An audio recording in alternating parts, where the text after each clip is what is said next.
নমস্কার বন্ধুরা, হোমমেড কুকে সবাইকে স্বাগত। আজ আমি বানাতে চলেছি গোবিন্দভোগ চালের পায়েস। আমি 2 মুঠো গোবিন্দভোগ চাল নিয়েছি। নিয়ে এবার এটাকে জল দিয়ে ভালোভাবে ধুয়ে নেব। ধুয়ে ভালো করে জল ঝরিয়ে নেব।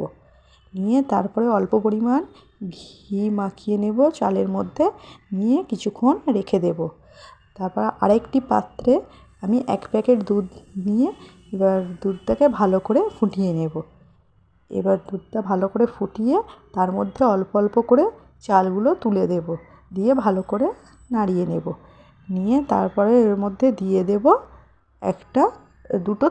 দুটো তেজপাতা দিয়ে ভালো করে চামচ দিয়ে নাড়তে থাকবো, যাতে চালটা তলায় বসে না যায় বা আটকে না যায়।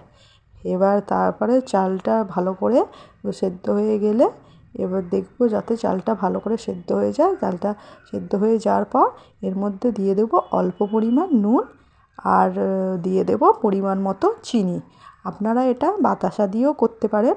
আমার বাতাসা ছিল না, আমি চিনি দিয়ে করেছি।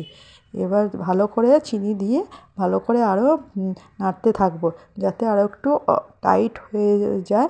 টাইট হলে পায়েসটা খেতে ভালো লাগে। তো তারপরে এর মধ্যে টাইট হয়ে গেলে তারপরে এর মধ্যে দিয়ে দেব ছোটো এলাচ, 2-4টে ছোটো এলাচ দিয়ে দেব। দিয়ে ভালো করে আরেকটু নাড়িয়ে নেব। নিয়ে গ্যাসের ফ্লেমটা অফ করে দেব।